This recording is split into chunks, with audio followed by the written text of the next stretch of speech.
So the newest season of 90 Day Fiance The Other Way is starting in a few weeks, and I, for one, am super excited, and that's what I want to talk about today.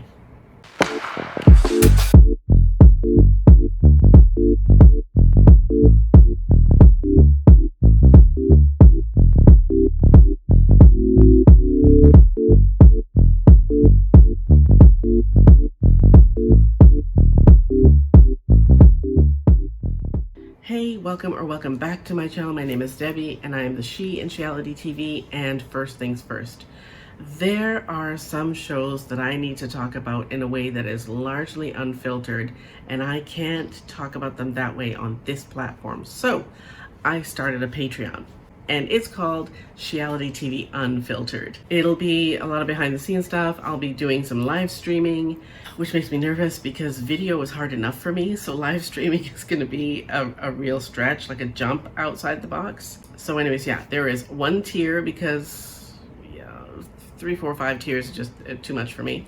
There's one tier, it's $5 a month, and you get everything. So yeah, come join me over on Patreon. Now back to reality. So, like I said in the intro, in a few weeks, the new season of 90 Day Fiance The Other Way begins, and there are a few familiar faces, and there are 2 new couples on this season. So, the couples are Jenny and Sumit in India, Evelyn and Corey in Ecuador, Alina and Stephen, who are a new couple, don't know them, Kenny and Armando in Mexico, Ari and Binyam, who were in Africa, and Ellie and Victor, who are also a new couple. Okay, so let's start with Kenneth and Armando. Now, I like these guys. I like this couple for the most part. Kind of feeling a little type of way about the fact that Kenny doesn't seem to want to learn Spanish. Like, dude, you live in Mexico. How can you not want to learn to speak Spanish? So it'll be interesting to see whether or not he's actually bothered to learn the language. Kenny is 58 and Armando is 32.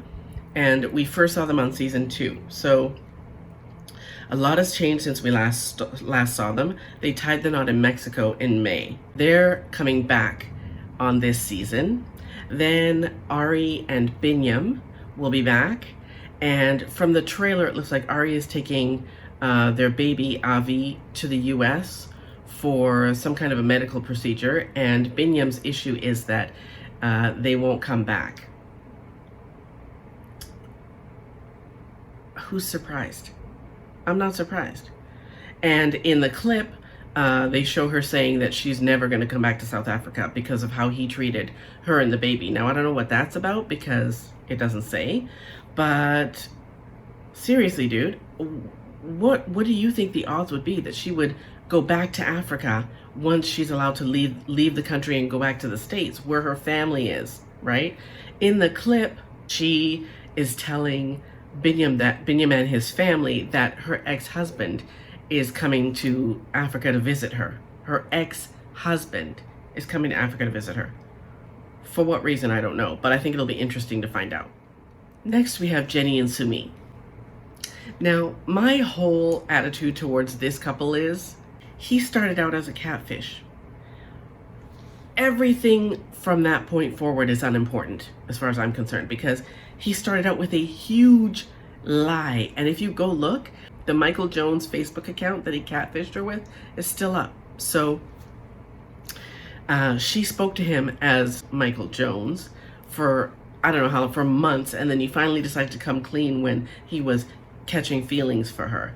And she said, oh, well, it was fine because by that time she's already got feelings for him. And then he revealed who he really was.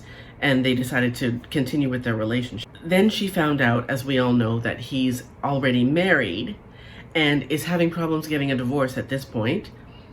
Still hasn't married her. They're still not engaged. And from the looks of the clip, she's not happy about that. So I don't know. I just feel like, girl, he showed you who he was before you even met him. Why you're still together, I don't know. How you're still together, I have no idea. But I don't know. I'm not even going to say love makes us do stupid things because it's not, in my opinion, that it's love that makes us do dumb shit. It's desperation that makes you do dumb shit, like stay involved with someone who has catfished you. Listen, if the first thing that he tells you about himself is a lie, everything else is a lie from that point forward. So do I find Jenny and Sumit interesting? Yeah, kind of, but nothing surprises me about these two. Absolutely nothing. It'll be interesting to see what does happen this season, but yeah, like I said, nothing will surprise me. Let's move on to Evelyn and Corey. Now, if you guys remember, Evelyn and Corey, Corey is the American, Evelyn lives in Ecuador. He moved to Ecuador after giving her tons and tons of money. Like, he used to have a job in the US, and he gave her, like, cashed out his 401k, all of this kind of stuff that he cashed out, gave her his life savings, whatever. Then ends up moving to Ecuador to live with her. They were going to start a bar. I guess we'll find out how that went. And in this season, they're supposedly getting married. And they show us her in a wedding dress, and she's having doubts about marrying Corey. Now, she has been saying since day one that she did not want to get married ever.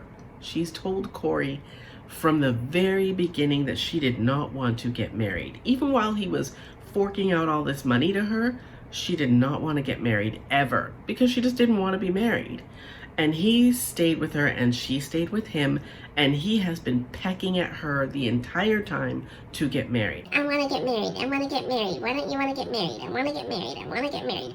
If you don't want to get married, this is over. Why don't we get married? Every single episode, Corey was harping about getting married. Why she didn't dump his ass, I do know, because he's her bank. She's in his wallet, which is why she didn't dump him. I will never believe that this or any of these unions, why they stay together when they're so completely opposite, especially when one is bankrolling the other. I will never believe that it has anything to do with love. Why the person who's getting the money stays with the other one, I will never believe it has anything to do with love. It's all about money, because Corey tells us that he had given her more than $30,000 at that point, right? And she did not want to get married, and she told him that, but she stayed with him.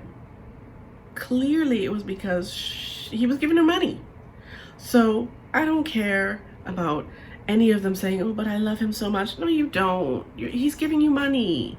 If you want to say, I can't afford to live without him at this point, I would respect that more than you saying, but I love him so much.